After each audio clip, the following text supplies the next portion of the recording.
that there may have been a fall in growth. There may have been a fall in growth, Rajiv Chandrasekhar. I want you to come in as a neutral arbiter on this. They say, yes, there is a fall in growth, but the UPA government has provided a better growth rate compared to the NDA government. Rajiv Chandrasekhar, now I know there is a lot of clutching at straws as far as the government is concerned. At Come on, Arnav. Is it fair? Is it fair? In the last 4 years, what they have done to the economy? I don't want to say it's fair. No, I'm not one to say whether it's fair or not fair, but the numbers, they use the numbers to throw it back at you. History will judge him very harshly. Very harshly. For having squandered India's economy. Okay, Rajiv, because of policy paralysis, Rajiv, what would you because say of corruption, because of scam, because of inflation, unemployment. My opinion, if you look at this very dispassionately and you cut through all the hype and the rhetoric which is commonplace with the election season, there is a couple of things that are absolutely indisputable. One is that this economy today is at its worst ever.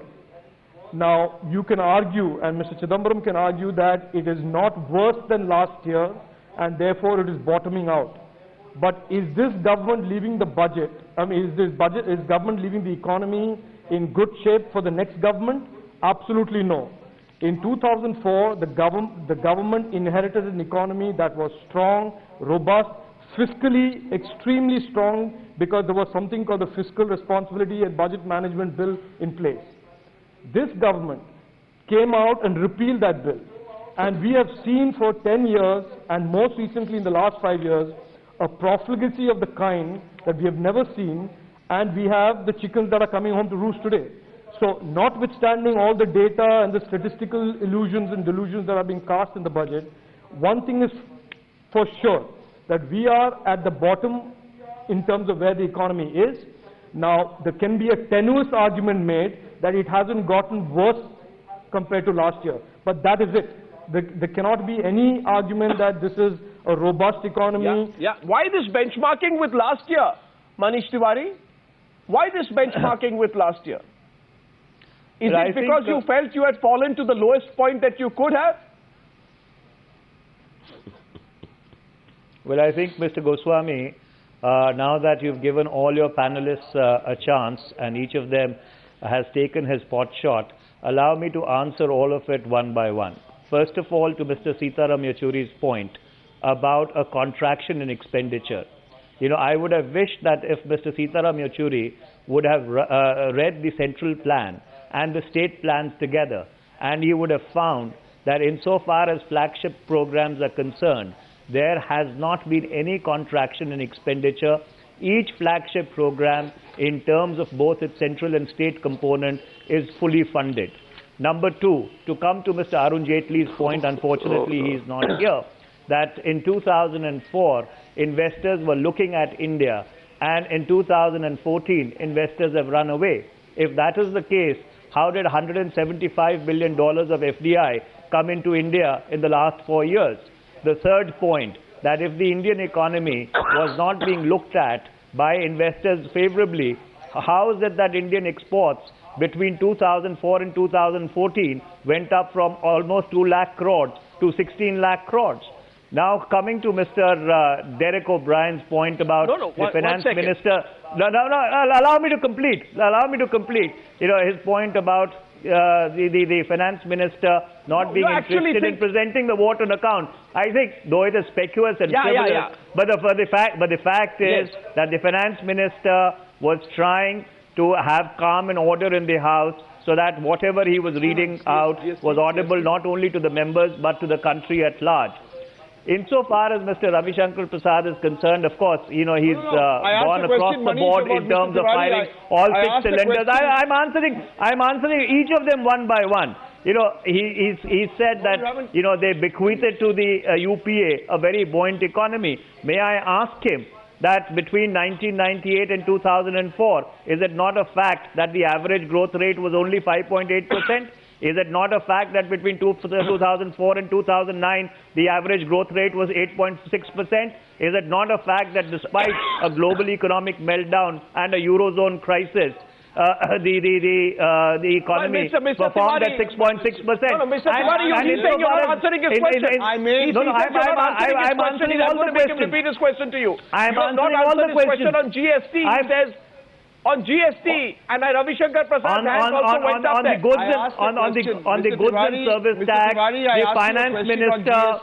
No, I'm answering on the GST also. There were so many questions. I was answering it one by one. On the GST, you had the Prime Minister going on record that there were political parties and state governments which were dovetailing extraneous considerations onto the entire GST paradigm. If you recall, Mr. Goswami, in the interaction which the electronic editors, and you were there, you know, yes, in the interaction which the electronic media editors had with the Prime Minister. It is in that press conference the Prime Minister made this point. So therefore, you know, when you have extraneous considerations and political considerations weighing on to the GST paradigm, obviously the finance minister would say that, you know, it's extremely regrettable that it couldn't go through. At the group of finance ministers, assurance was given. That group was convened by the finance minister of Bihar, of the JDU, the finance minister of Bengal. All the finance ministers were there. 4% CST was supposed to be brought down to 2%. There was an agreement. There was a backlog of 20,000 crores. My state share was 1,200 crores. Nothing was done. Then the plug was pulled. I have just the GST. Well, I think Mr. Derek O'Brien, did not keep their word. If you would have just rewound to the entire GST debate, you would have found that there was enough evidence to suggest that if GST would have come in place, the 1 percentage point growth in GDP just because of GST would have offset a lot of the numbers that you are banding about in the public space. Sitaram Yechury is intervening. 1 second. Sitaram Yechury is intervening, and then I'm opening up. By the way, let me place on record, before I come to you, let me place on record that I find the confidence of Manish Tiwari on the issue of foreign investors' faith in India and the fact that there is no policy paralysis. I must pay you a compliment this evening, Manish Tiwari. I find your confidence absolutely stunning, given the fact that your own Prime Minister's monitoring group has had no faith in the fact that $15 trillion worth of industrial projects were stalled because your government did not have the wherewithal, the will, the spine and the alacrity to speed them up. The power sector and the steel sector were the worst affected. And yet you say there was no policy paralysis, which is why I'm saying tonight, I find your confidence stunning. I see a hand go up there, Manish Tiwari. Don't respond. Let me rebut it. Before you, allow a small interjection. Allow me, Mr. Goswami, before you go to Ravi Shankar Prasad. No, Mr. Goswami, let me answer that. Allow me to answer that. Let Sitaram Yechury come in. Let Sitaram. I will allow you. I will allow you. Adjectives. I will allow you. Or rather a lot of expletives which are subterfuged as adjectives. Allow me to answer that straight off. Yes. Mr. Tiwari. Mr. Tiwari, why don't you answer one more question that I'll pose to you? Subterfuge as adjectives. Allow me to answer that straight off. I can't. The fact is that because of external circumstances, of using expletives on television. That was in a lighter vein. But because of external circumstances and circumstances, you know, which were outside the framework of government as we know it, which internal there was a slowdown. But it is this government which acted and which was able to unlock bottlenecks worth 6,60,000 crores. So therefore, I mean, if that is policy paralysis, I do not know what policy activism is. I don't know. Can I come in again? Sitaram Yechury wanted to rebut. Sitaram Yechury. Yes. After that, Ravi Shankar Prasad. Yes. You see, an election time is a bad time to talk economics and economic policy. And I think that is exactly what's happening, because what Mr. Tiwari is saying and what Mr. Ravi Shankar Prasad, an old friend of mine, and we have countered each other under the glare of these lights many, many years ago. And then you had a situation in 2004 where you were talking of Shining India, where you were talking of the feel-good factor, and we all know what happened. So let's not go into that. This is not scoring political points. If there is an economic point that the finance minister said today, that the fiscal deficit and fiscal consolidation has taken place, I am saying that whatever be the figures that Mr. Tiwari is now suggesting, to look at both the plans together, central and the state, the fact of the matter is, in print, he has circulated documents which tell you that there is a massive contraction of expenditures, which means a contraction of the economy, which means future revenues are going to fall, which means a worsening of the fiscal situation in the days ahead. Okay, you're going in for elections, so that is the headache of the next finance minister, whoever it may be. But the point is that if you're talking of the health of the economy, I think this is more of a political statement rather than a budgetary exercise, and that should be recognized as it is, because it's on the eve of the elections. And that is what this is all about, because in terms of hard economics, as I said earlier, it's not policy paralysis, but it's the policy. It's the policy that is responsible for the state of this CPM also. The state of this problem. And I mean, apart from smart alecky comments, I mean, and in the lighter vein, I'm not going into those aspects. But if you want a serious discussion on this, then this merits a serious consideration on what is the actual state of our economy and what is its health. It's not in terms of real rhetoric and scoring points. I take your point, Ravi Shankar Prasad. Ravi Shankar Prasad has been raising his hand for some time. Mr. Prasad, floor is yours to Manish Tiwari. Go ahead. 3 quick points, Arnav. This whole argument of law of average is quite curious. Something akin to a boy failed in his high school final board examination. When his father asked him, what did you do? He said, Dad, see my average performance in class 4, 5 and 6, even if I have failed. That's what exactly the argument of Mr. Manish Tiwari is. From 4.8, Mr. Vajpayee government left you a legacy of 8.5, which your finance minister, Mr. Chidambaram, personally complimented in 2004 and 5 while presenting the economic survey. I'm having the copy. Why you squander it away? Point number 1. Point number 2. Arnav, are Indians keen to invest in India? Forget about international investors. You get a survey done, I challenge Mr. Manish Tiwari. Are the Indian companies, Indian entrepreneurs are investing in India? They are not, because the atmosphere is not conducive. And Arnav, I will just share documents for the sake of your viewers. I have got the KPMG report of November 2013, a recent report, which says at the end of 2011-12, 78 power projects with planned capacity of 1,03,000 megawatts were pending for environmental clearance. That is the policy paralysis. I have got the answer number, star question number 3, given on 5th December 2013 by the Minister for Road Construction, which Arnav must note. He says this year the National Highway Authority could award only one project of 123 kilometers on BOT under PPP mode. Today, Mr. Chidambaram is talking of PPP mode.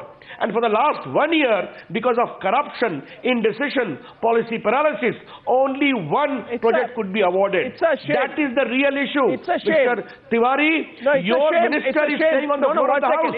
It's a shame, but I'd like to, 1 second, you raise a paper and the minister one last point. One last point. 2 minutes, 1 second. Suresh Prabhu wants to come into the debate. But very quickly, one last point, very quickly. Suresh Prabhu. Arnav, 1 point very quickly on the GST. I have been a member of Finance Committee, Standing Committee. We examined the GST. I think Mr. Derek is completely right. State after state, be it Trinamool, be it BJP, Odisha, others have been demanding a fair distribution. And that 20,000 crore was agreed upon. The government of India did not do so, the payment as stipulated, as agreed. Anyway, therefore, I'm sorry to say that Chidambaram was not right when he made that comment. I find... this selective, you see, my biggest concern today, Manish Tiwari, is with the selective interpretation of facts, cut and paste done by the finance minister, which really is questionable. I mean, I really think, Suresh Prabhu, let me get you in. Manish Tiwari, I'll give you a full turn. I just want to get their view also. I'm coming to you. You see, the finance minister comes out and he says that the foreign rating agencies have said that India has stabilized. Did the finance minister say that talk about the strengths counterbalanced by significant weaknesses? I'm now quoting S&P, which include an onerous burden from its public finance, lack of progress on structural reforms, shortfall in basic services typical of a nation with a GDP of 1,500, fiscal constraints, poverty levels, fraying of the social contract, putting at risk the declining trend in government debt, all of this the finance minister does not mention. The finance minister simply mentions that foreign rating agencies have not, reduced our rating. He completely overrides the observations made by Fitch, made by Moody's, made by S&P. And that's not being very honest, is it, Mr. Tiwari? But that's my second question to you. Suresh Prabhu, was the finance minister being honest when he said no policy paralysis, rating agencies haven't worsened our status? Was the finance minister being honest with the people of the country? Yes. Basically, you must clearly admit that any budget which is presented to the parliament has 2 points. One is the account of the past period and one is for the future. In past, it is not an account because it suppresses all the major issues.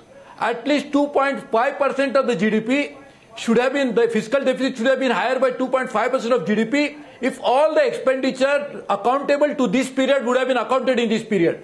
Fertilizer companies have been told, don't take subsidy from us because that will increase my fiscal deficit. You borrow from the bank, I will give 6% interest.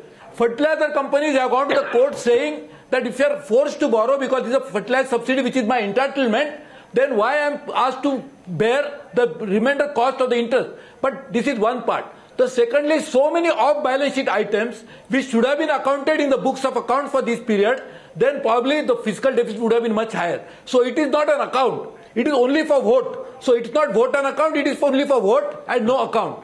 This is as far as the past year is concerned. For the future, very clearly, where is the investment coming? The capex, the capital expenditure has been dropped drastically to just fudge the figure so that the fiscal deficit for future goes down. If you do not invest into capital expenditure today, you reduce the plan expenditure continuously year after year, which is started by Manmohan Singh in 1991 to reduce the fiscal deficit at that time. Yeah. What is the effect? The future growth rate cannot come. Number 3, you are talking about creating new employment. It is a question of first protecting present employment. How many jobs have been lost in the last 5 years? Innumerable lost. Then you try to again put a figure by saying last 10 years growth rate, compounded growth rate is like this. Why not take 60 years growth rate? Why not, if at all you want to talk about a government performance, if the Congress was ruling for 55 out of 60 years, why not take 55 years growth rate and say whether the government has done better or bad? So I think what is more important is the power sector. One point I want to just sort power sector.